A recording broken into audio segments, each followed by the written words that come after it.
isang buong bawang, isang buo at kalahati. Ayan, nag-iwan ang kamatis, itlog, gatas.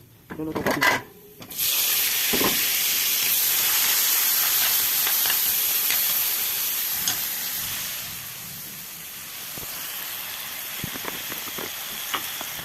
Balikot ang aking camera, hindi ko na lagyan natin ng konting asin para maluto agad.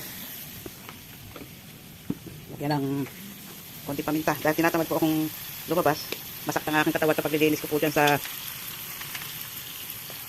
labas dahil sa baging uwang. Kaya ito na lang, naisip kong lutuin. Kaya rin yan, papakita ko sa inyo. Lalagyan ko nito, gatas at saka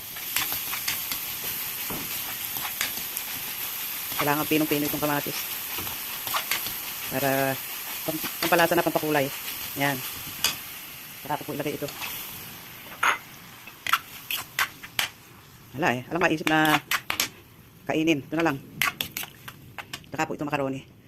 Okay, saka na ko na. Butas na itong gatas. Lalagyan natin mamaya pagka kumulo na siya.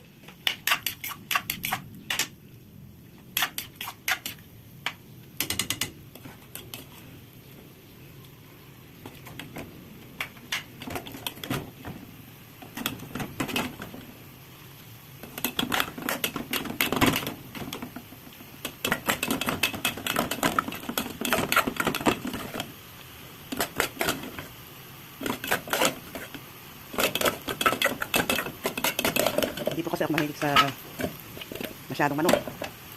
Isa lang naman ako.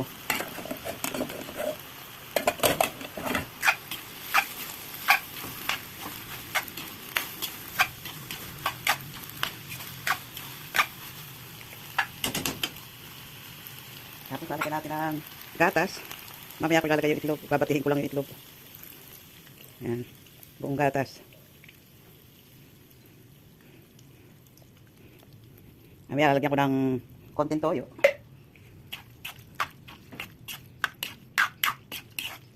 Hindi na po, yung pong itlog hindi ko na ilalagay. Babatihin ko ilalagay para mas malasa siya. Ayan. Ngayon, lalagay ko na rin po ito itlog. At ihahalo na lang po natin yan.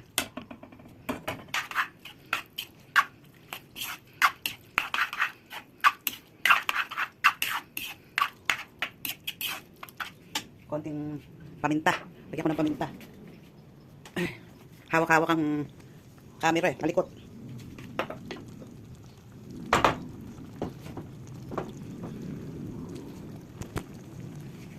Teka, patayin ko na lang muna.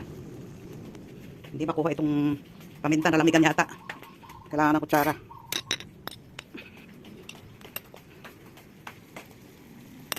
Yan, ilagyan ko ng konti.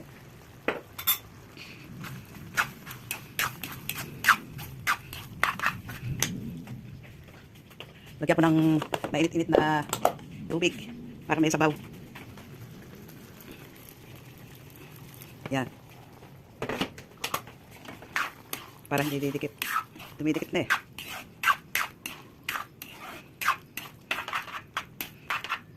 Okay, konting toyo. Okay na.